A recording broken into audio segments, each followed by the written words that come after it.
ఏది అయినా ట్రై చెయ్యి ఆచి చికెన్ మసాలా. తెలంగాణలో నిన్న మున్సిపల్ ఎన్నికల పోలింగ్ ముగిసింది.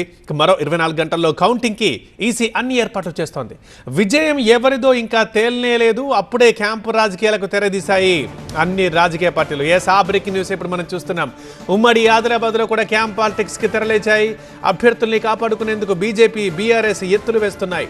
మంచిర్యాల నుంచి తడోబా క్యాంపుకి 26 మంది బీజేపీ అభ్యర్థుల్ని తరలించింది ఆ పార్టీ.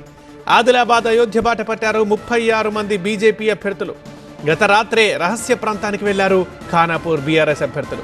ఈ నెల 16 వరకు క్యాంపులోనే ఉండనున్నారు అభ్యర్థులంతా. అధికార పార్టీ ఎత్తులకు చిక్కకుండా ఇక్కడ బీఆర్ఎస్ వ్యూహం రచిస్తోంది. అటు బీజేపీ కూడా అదే ప్లాన్లో ఉంది.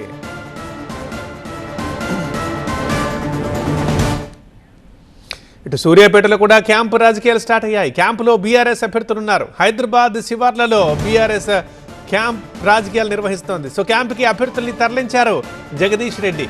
సూర్యాపేటలో ఆధిపత్యం నిలుపుకునేందుకు మాజీ మంత్రి జగదీష్ రెడ్డి క్యాంపు రాజకీయం నడిపిస్తున్నారు. సూర్యాపేటపై పట్టికి కాంగ్రెస్ ప్రయత్నిస్తోంది.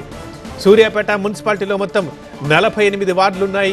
కాంగ్రెస్, బీఆర్ఎస్, బీజేపీలు విజయం కోసం గట్టిగానే పోరాడాయి. రేపు కౌంటింగ్ జరగబోతోంది. సో ఏ పార్టీకి స్పష్టమైన మెజారిటీ రాని పరిస్థితులు వస్తే గనక ఆపరేషన్ ఆకర్షుంటుందనే కారణంతో బీఆర్ఎస్ ముందే క్యాంప్ పాలిటిక్స్కి సిద్ధమైంది. మాజీ మంత్రి జగదీష్ రెడ్డి సూర్యాపేటలో తన పట్టు నిలుపుకోవాలని ఎలక్షన్ని చాలా సీరియస్గా తీసుకున్నారు. అందుకే బీఆర్ఎస్ నుంచి పోటీ చేసిన అందరినీ ఒక ఫామ్ హౌస్కి తీసుకెళ్లారు.